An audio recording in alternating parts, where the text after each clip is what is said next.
الرحمن الرحيم الحمد لله رب العالمين والصلاة والسلام على أشرف الأنبياء والمرسلين سيدنا محمد وعلى آله وصحبه والتابعين. قال شيخ المؤلف رحمه الله تعالى وعلى من نفع به وفي بركة علومه وبكم في الدارين آمين رضي الله عنكم. Suara apaan? Halaman berapa? Halaman 60.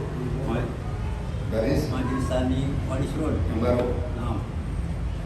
المجلس الثاني والعشرون في الحديث الثاني والعشرين. الحمد لله الذي عز جلاله فلا تدركه الأوهام وسما كماله فلا تحيط به الأوهام وشهدت أفعاله أنه الواحد الحكيم العلام. أشهد أن لا إله إلا الله وحده لا شريك له شهادة من قال ربي الله ثم استقام وأشهد أن محمدا عبده ورسوله أرسله وبذا ارتفع من غبار الشرك بتام فجاهد في الله بحج الحسام فأرجى الكفر كفرة اللئام وأرضى الملك العلام صلى الله عليه وعلى آله وأصحابه البررة الكرام آمين. عن أبي عبد الله جابر بن عبد الله الأنصاري رضي الله عنه أن رجلا سأل رسول الله صلى الله عليه وسلم قال أرأيت إن صليت المكتوبات الخمس وصمت رمضان وأحللت الحلال وحرمت الحرام ولم أزد على ذلك شيئا أدخل الجنة؟ قال نعم رواه مسلم.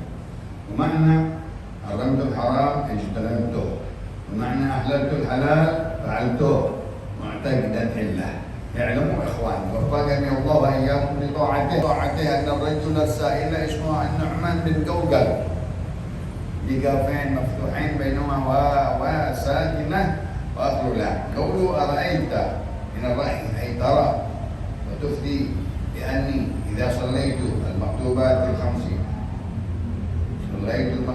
الخمسة وصمت رمضان وأحللت الحلال وحرمت الحرام أي اجتنبته ولم أزد على ذلك من التطوعات أدخل الجنة أي من غير عقاب. وقد صح أن بعض الكبائر تمنع من دخول الجنة مع التأخير كقطع الرحم والكبر والدين حتى يقضي وصح أن المؤمنين إذا جازوا على الصلاة حبسوا على قنطرة حتى يقتص منهم مظالم كانت بينهم في الدنيا. قوله قال نعم أي تدخلها ولم يذكر الزكاة والحج لعدم فرضهما إذ ذاك أو لسكون تجي بما يخاطب بهما. Alhamdulillah wa syukurillah salawat dan salam kepada Rasulullah. Teruskan di dalam majlis yang ke-22, hadis yang ke-22, segala puja bagi Allah Subhanahu wa taala yang maha bijaksana dan yang maha luhur, yang tidak diketahui oleh seorang makhluk pun dengan berpikir tentang Allah, tidak bisa diketahui Allah, dan maha tinggi kesempurnaannya Allah Subhanahu wa taala, tidak terikut bagi paham akal manusia, tidak bisa meliput akal manusia itu memahami kemuliaan, ketinggian, kesempurnaan Allah Subhanahu wa syahidat af'aluh, dan telah menjadi saksi segala buatannya Allah Subhanahu wa taala, menandakan annahu wahidul hakimul alam, dialah yang maha esa, yang maha bijaksana, yang maha mengetahui dari segala makhluknya. Aku bersaksi tidak ada Tuhan selain Allah yang maha esa, tidak ada sekutunya.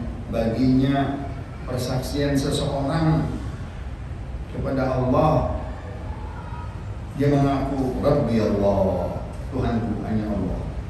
Tsumma istaqam, lalu aku beristiqomah, aku jalankan iman dengan lurus dari hati yang bersih, mulai dari Islam sampai iman sampai ihsan. Wa asyhadu anna sayyidina Muhammadan abduhu wa rasuluh. Aku bersaksi pun kepada Nabi Muhammad hambanya dan utusannya. Allah subhanahu wa ta'ala utus kepadanya diangkat segala daripada debu-debu syirik, hilang kesyirikan tersebut dengan datangnya diutusnya Nabi Muhammad SAW yang menyesatkan orang. Beliau berjihad di jalan Allah dengan pedangnya untuk membunuh para orang-orang kafir yang tercela dan mengharapkan keridhaan Allah, Raja dari segala raja, Allah Subhanahu wa ta'ala. Sallallahu alaihi wa ala alihi Allahumma salli wa sallim. Salawat dan salam bagi Nabi Muhammad dan keluarga dan sahabatnya yang baik dan mulia. Hadis yang ke-20 dari sahabat Abi Abdullah Jabir bin Abdullah Al-Ansari radhiyallahu anhu, bahwa seorang laki-laki bertanya kepada Rasulullah sallallahu alaihi wasallam mubarak alaihi wa ala alihi. Laki-laki ini diambil namanya, dicari namanya, yaitu Nu'man bin Gogel. Kita ada Gogel sekarang. Gogel udah ada nama orang Badawi, para zaman Arab. Gogel. Ya, Gogel. Gogel ya. Dia Nu'man bin Gogel. Dia penanya, datang kepada Rasulullah, ya Rasulullah, bagaimana penglihatanmu? Bagaimana pendapatmu apabila aku jalankan sholat 5 waktu yang wajib? Aku puasa di bulan suci Ramadan, dan aku halalkan apa yang halal, dan aku haramkan apa yang diharamkan. Walam azid ala dzalik. Tidak aku tambahkan lagi dari itu saja. Itu modalku ya Rasulullah. Sholat 5 waktu, puasa Ramadan, haji, zakat bagi orang yang berpunya. Tentunya dia penanya nggak punya uang, bukan orang kaya dan tidak mampu untuk haji. Maka dia hanya nanya, bagaimana kalau aku jalankan sholat 5 waktu dan puasa saja? Muamalatnya, kehidupan halal haramnya, aku halalkan yang dihalalkan oleh Allah, aku makan, dan aku haramkan yang diharamkan oleh Allah, aku tinggalkan. Aku tidak tambah lagi amal-amal lain. Dia minta apa? Adkhulul jannah ya Rasulullah. Bisa aku masuk surga ya Rasul dengan modal itu saja? Kata Rasulullah, na'am. Iya, bisa masuk surga. Alhamdulillah. Jadi agama kita nggak berat sekarang. Ya banyak sekali permintaan, tuntutan. Hanya sekedar 5 waktu dan puasa Ramadan. Engkau ikuti perintah Allah di dalam makanan, minuman, segala perbuatan, pekerjaan, muamalat yang halal engkau jalankan, yang haram tinggalkan. Sudah cukup. Itu sudah memasukkan kita ke dalam surga. Dikupas oleh pengarang. Makna haramul haram, aku haramkan yang diharamkan. Ai ijtanabtuhu, aku hindari semua yang haram. Wa ahlaltul halal, fa'altuhu. Dan apa yang dia halalkan, aku kerjakan. Aku perkerjakan, aku buat, aku amalkan. Mu'taqidan hillah, yang penuh keyakinan dengan halal itu pekerjaan. Carian uang, pekerjaan-pekerjaan lain yang halal. Aku yakin, i'tiqad ini benar dari Allah dan Nabi-Nya, Quran dan hadisnya, sudah aku kerjakan, aku perbuat, dan itu halal buatku. Begitu juga yang Allah larang, diharamkan di dalam Al-Quran, di dalam sunnah Nabi Muhammad SAW, aku tinggalkan.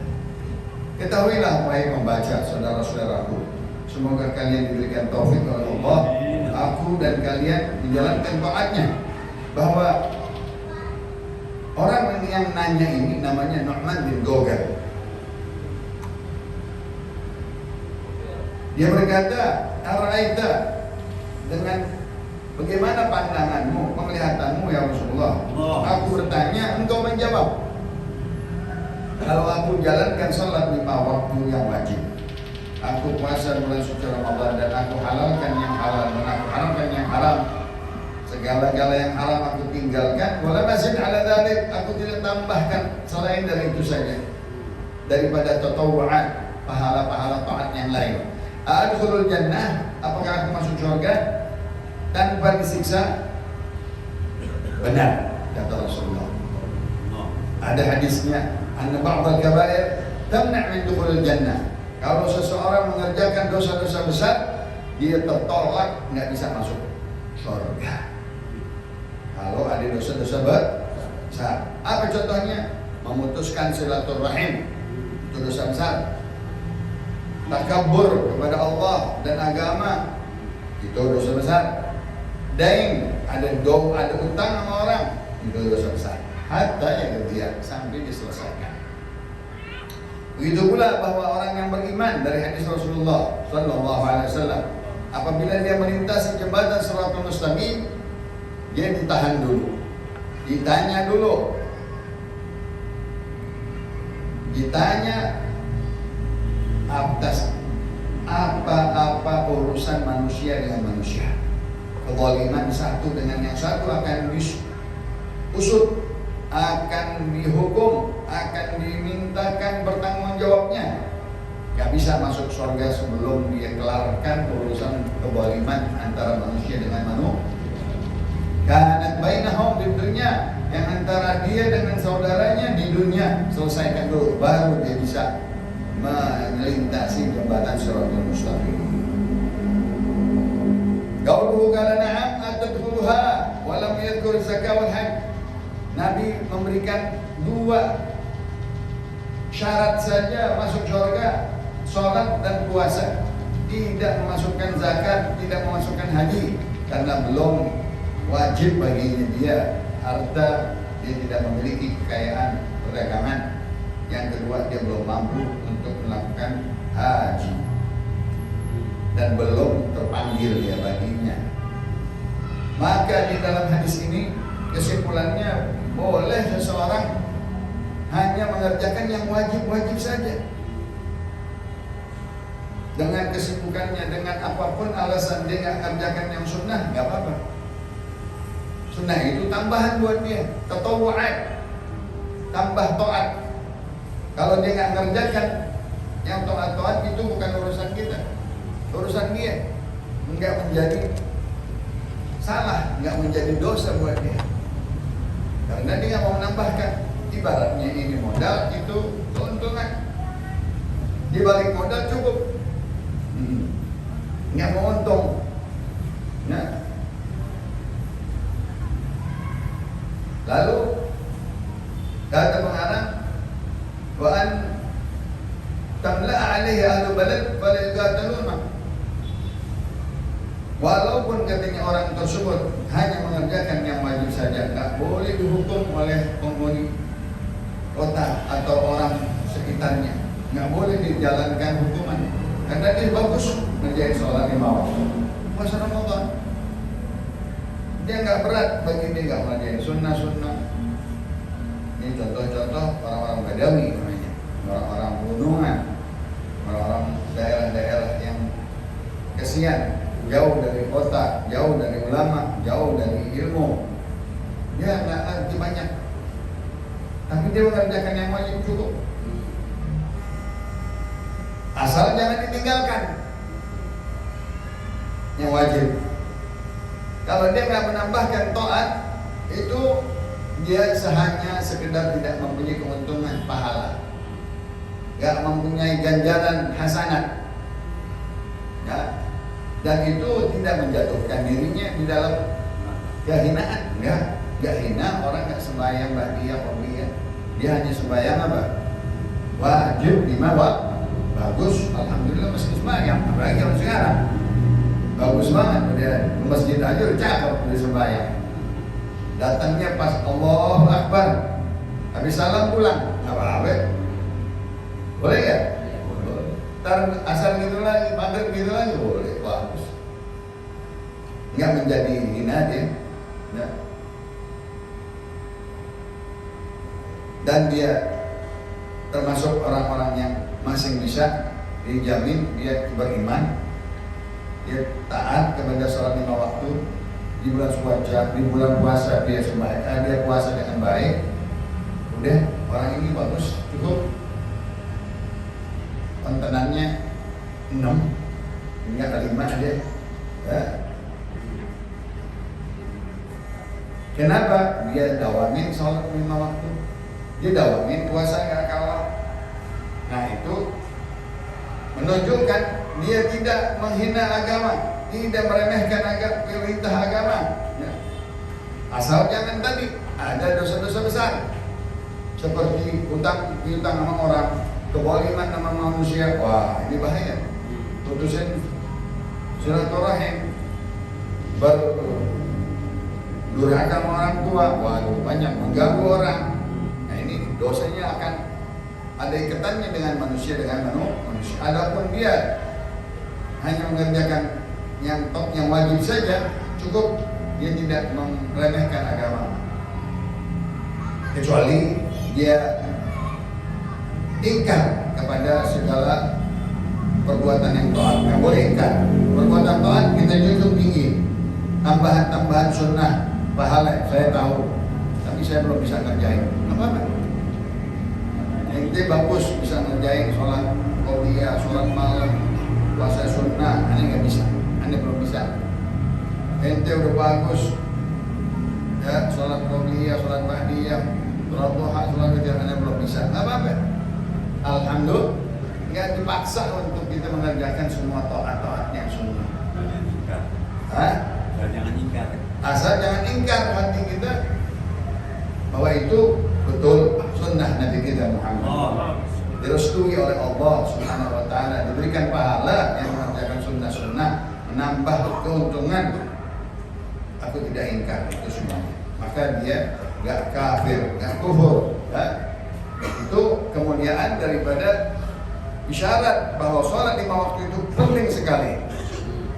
Hikmahnya ada 5. Bahwa sholat 5 waktu itu wajib, ya, kepada seseorang hamba sebagai tanda syukur nikmat badan yang Allah berikan kepada kita, nikmat akal, nikmat lisan menyicipi, ya, lisan, hidung bisa mencium, mata bisa melihat, telinga bisa mendengar, tangan bisa meraba. Itu semua yang di badan kita syukuri dengan kita mengerjakan sholat 5 waktu. Contohnya, nih, tuh kita sujud dengan apa nih? Tapak tangan, ini syukuri ini nikmat nih. Ini bisa pegang duit ratusan, ngerti 50-an. Coba kalau nggak ngerti 50 malah. Orang buta aja pintar, copet nih katanya. Nah, bisa, itu syukur nikmat. Kuping ngedenger, mata yang balik, itu sujud, itu rukuk, itu semuanya mensyukuri nikmat-nikmat panca indera yang 5 atau yang 7. Begitu maksudnya kita sholat 5 waktu. Sholat 5 waktu. Dari semua anggota di badan kita syukuri dengan gerakan berdiri, rukuk, i'tidal, sujud, duduk, tasyahud. Itu menandakan kita syukuri nikmat-nikmat tangan, kaki, ya, tulang belulang, punggung, kepala, telinga, mata, lisan, semuanya berzikir, beribadah. Dan dia ngerti bahwa ini adalah kita membalas nikmat Allah Subhanahu wa taala yang paling mulia kepada kita, panca indera yang 5 tersebut atau 7. Contohnya nikmat meraba atau memegang, itu nikmat tinggi. Kalau engkau taruh tanganmu sesuatu, engkau bisa ngerti, oh ini halus, ini kasar, ya kan? Pedagang-pedagang kain, dia tahu yang tadi, dia bisa bedakan. Itu semuanya nikmat dari Allah. Nah, yang kedua, kasar dan halus, ya. Itu juga 2 rakaat, itu subuh 2 rakaat. Yang kedua,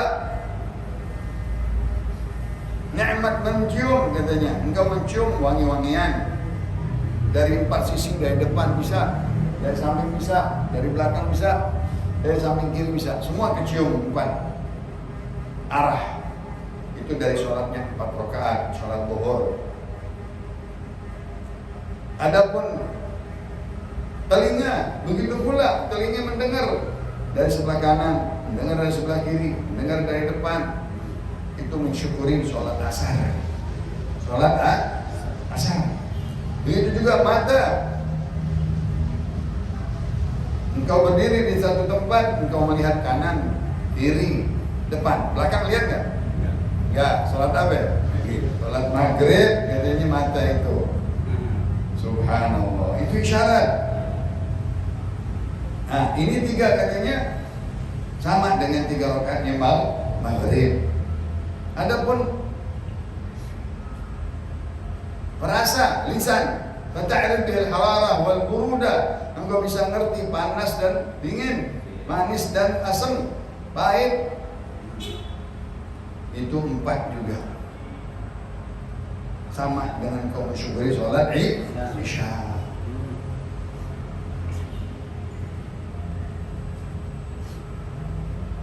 Adapun kiblah, al-qiblah khamsun, kiblat yang kita hadapi ini ada 5 katanya. Pertama-tama arsh, qiblatul hafin, kiblat yang dikelilingi oleh para malaikat-malaikat. Malaikat hafina haulal arsh. Malaikat-malaikat tawaf di tengah-tengahnya. Ini arsh Allah subhanahu, itu kiblat yang pertama. Wal kursi, di tengah-tengahnya Allah, singgasananya kursinya. Qiblatul karubiyin, malaikat-malaikat yang di bawah kursi, yang mengelilingi kursinya Allah subhanahu wa ta'ala. Malaikat-malaikat Baitul Ma'mur, kiblah para malaikat-malaikat yang mulia, utusan-utusan Allah yang akan turun ke bumi, namanya kiblat Baitul Ma'mur. Baitul Ma'mur, kiblat poros bumi Ka'bah, poros langit Baitul Ma'mur. Turun selalu malaikat ke bawah, naik turun, kerjaannya membawa, mengangkat amal-amal anak Adam.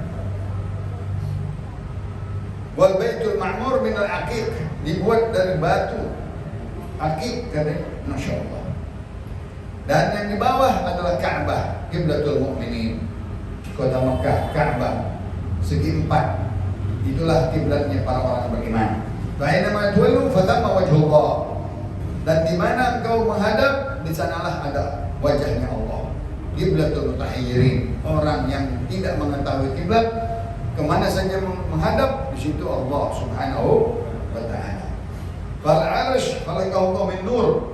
Adapun arsh Allah ciptakan dari cahaya. Wal kursi min dur. Dan kursi, wasi'at kursiyuhus samawati wal ard, diciptakan min dur daripada intan di permata. Wal Baitul Ma'mur min aqiq, dan Baitul Ma'mur diciptakan kiblatnya dari batu aqiq. Wa qila min yaqut, dari batu yaqut. Wal Ka'bah dibuat dari 5 batu. 5 batu tersebut campuran daripada isinya Ka'bah. Masya Allah. Wal hikmatu bidzalika anna kita salih dari salawat. Hikmahnya kalau engkau menjalankan sholat menghadap ke Ka'bah, semata-mata engkau menghadap ke arsy Allah. Masya Allah. Engkau menghadap ke kursinya Allah, engkau menghadap ke Baitul Ma'mur, engkau menghadap ke mana, di situ kehadiran Allah subhanahu wa ta'ala. Dan engkau membawa dosa-dosamu sebesar gunung-gunung, dan nanti selesai dari sholatmu, dosa-dosamu itu dihapus oleh Allah subhanahu wa ta'ala. Maka kita selesai itu sholat, dosa kita dihapus oleh Allah subhanahu wa ta'ala. Amin ya rabbal alamin.